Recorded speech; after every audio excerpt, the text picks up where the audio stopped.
Ako po si Daisy Laplano, taga rito po kami sa Barangay Commonwealth.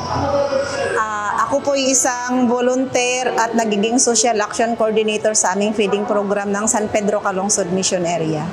Nag-uumpisa ang feeding program ng diocese is 2005 pa. Pero kami dito sa San Pedro Calungsod, nag-start kami 2019. Ang daming mga kabataan sa paligid na nakikita naming mga talaga, mga malnourished talaga. Kaya yun, naisipan naming sumali sa programa ng feeding program. Nag-iikot kami na magtitimbang ng mga bata. Tapos kung sino yung nakakapasa doon sa malnourished, yun po yung kinukuha namin. Orientation muna sila na ganito ang gawin kasama yung mga magulang. Tapos mag-start na po kami ng feeding program.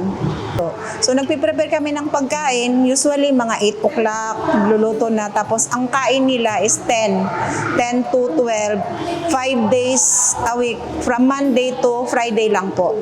Nasa batch 9 na po kami ng Hapag-asa. Last nasa 43 ngayon is 47 ang pasok namin sa Hapag-asa, which is Pondong Pinoy ang nag-support ng pagkain nila. Ma-challenge ka nga, kasi nga, di ba kawawa sila? Tsaka yung iba pa nga, makikita mong malnourished kasi pati pag-inom ng tubig na malinis, hindi nila nakukuha. Tapos, basta sobrang kawawa. Minsan nga, hindi makakakuha ng pagkain, kami nalang maghahatid. Kaya parang kawawa ba? Kaya ikaw mismong volunteer, parang pipilitin mong tulungan na lang talaga sila para kahit papaano lumusot. Hindi ko makakalimutan kasi isa din kasi yung anak ko dito na nagiging feeding since 2 years old dahil bunso siya. Siya ang nagumpisa talaga na nagiging nanay ako dito. Ngayon is na siya, 14 years old na, so graduate na siya ng feeding, kahit payat pa din, pero maliksi naman. Iba ang dating ng feeding, lalo't nakakain ng masustansya. Iba din ang impact ng utak ng bata sa bitaminang nakakain. Kaya hindi ko makakalimutan, memorable talaga sa akin ang feeding dahil ngayon, kahit wala na siya sa feeding, kasi malaki na graduate na. Nananatili ang nanay na nandito nagsiserve, kumbaga kapalit. Kaya hindi ko makakalimutan yung feeding. Ako naman yung tutulong din sa kanila.